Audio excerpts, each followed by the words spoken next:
Le Sénégal mise sur la division et la séparation des Congolais pour se qualifier à la phase finale de la Coupe du Monde.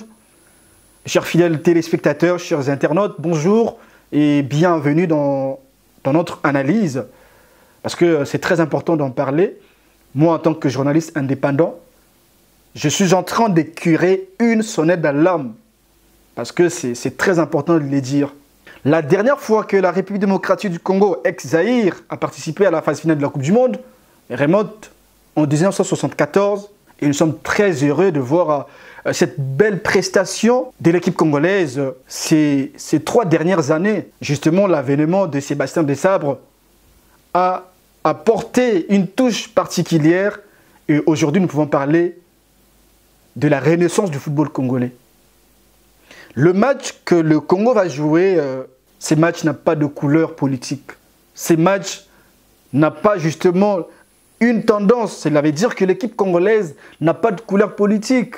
Que ce soit c'est de l'opposition, ou c'est de la majorité, ou la société civile, ou encore la population, nous devons soutenir avec amour l'équipe nationale congolaise. Je sais de quoi je parle. Le Congolais, nous sommes mal réputés à la trahison. Nous sommes mal réputés à la trahison parce qu'un Congolais, il est prêt à vendre son pays pour son intérêt personnel. C'est très décevant, chers amis. C'est très décevant, chers frères et sœurs. Qu'est-ce que j'aimerais dire? J'aimerais interdire que nos tendances politiques viennent déstabiliser l'équipe nationale congolaise. Parce que c'est du pouvoir peuvent nous montrer, peuvent nous faire croire que c'est grâce à eux que l'équipe est en train de réaliser cette performance. Ce n'est pas grâce à vous, ce n'est pas grâce à l'IDPS, ce n'est pas grâce peut-être au PPRD, ce n'est pas grâce à n'importe quel parti politique que le Congo est en train de réaliser ou d'émerger dans les secteurs sportifs. Le sport arrive là où la diplomatie n'arrive pas. Nous devons éviter, parce que si c'est par exemple ceux du pouvoir nous montrent que c'est grâce à eux que l'équipe est arrivée là, ceux de l'opposition vont répliquer et ça va déclencher la guerre froide et cette guerre froide va déstabiliser l'équipe nationale congolaise. L'équipe a besoin de notre soutien. Le soutien, ce n'est pas porter les effigies de vos dirigeants politiques. Non, vous venez soutenir le pays avec l'effigie du président Tshisekedi, de Moïse Katumbi, je ne sais pas moi. Nous n'avons pas besoin de ça. Nous avons besoin de l'amour. Sur le plan politique, nous ne voulons pas que les gens du pouvoir viennent nous dire que voilà, c'est grâce au président Tshisekedi que l'équipe va aller à la Coupe du Monde. 62 ans, le Congo n'a jamais participé à la Coupe du Monde. Parce que de l'autre côté de l'opposition, ils peuvent dire ben voilà, il faut faire tout pour barrer la route, n'est-ce pas, à l'équipe nationale, parce que si le Congo joue la Coupe du Monde, Tshisekedi deviendra plus peuplé, Tshisekedi sera plus aimé par le Congolais. Nous ne voulons pas ce genre de bêtises, en fait. Vous êtes analyste politique, gardez votre casquette d'analyste politique. Ça, c'est les sports. Nous devons mettre de côté, justement, la haine, la division.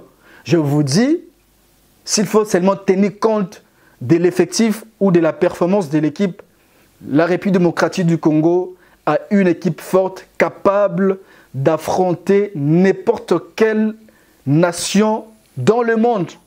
Je pèse bien mes mots, dans le monde actuellement, la République démocratique du Congo est prête d'affronter n'importe quel adversaire. C'est-à-dire que ce n'est pas le joueur qui nous manque. Nous avons des joueurs de qualité. Nous avons des joueurs qui évoluent au niveau international. C'est-à-dire, sur le plan préparation, structuration de l'équipe, l'équipe est très très structurée avec des très bons joueurs. Ni était la division, ni était l'antipanti, le mauvais cœur de Congolais, la RDC pouvait jouer la Coupe du Monde en 2018. Nous savons ce qui s'est passé à Kinshasa lors de la rencontre RDC-Tunisie. Le Congo qui menait au score 2-0. Quelques minutes avant la fin de la rencontre, le Congo était éliminé. Nous savons ce qui s'est passé. C'est ce qui me pousse justement à alerter, chers sportifs. Le soutien des Congolais, Il ne faut pas venir nous dire, voilà, commencer à maudire les pays, que non, on ne mange pas, les gens ne sont pas bien payés. Je vous dis que partout au monde, les gens souffrent.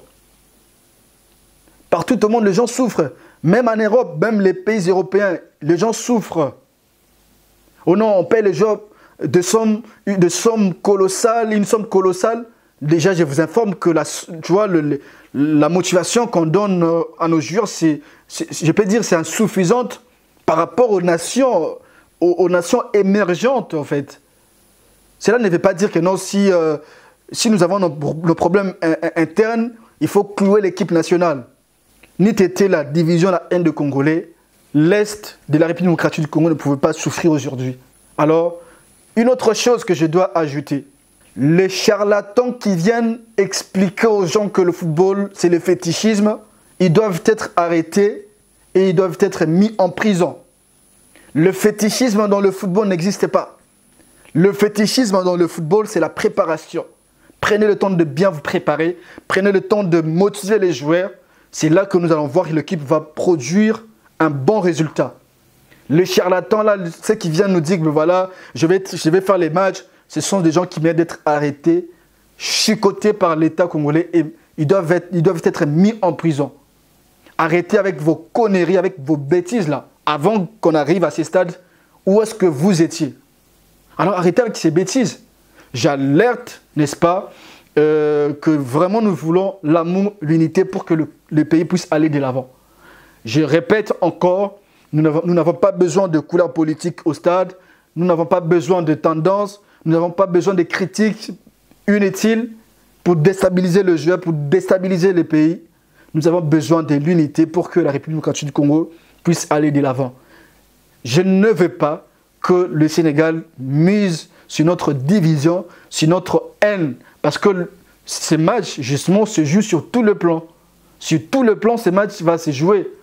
Alors, nous devons rester vraiment prudents et dans l'unité, dans l'amour, nous allons apporter un soutien qu'il faut à la République démocratique du Congo, c'est-à-dire à l'équipe nationale, pour que nous participons à la phase finale de la Coupe du Monde 62 ans plus tard. Moi, j'ai besoin d'aller suivre justement ces matchs en live. Comment je vais vous informer?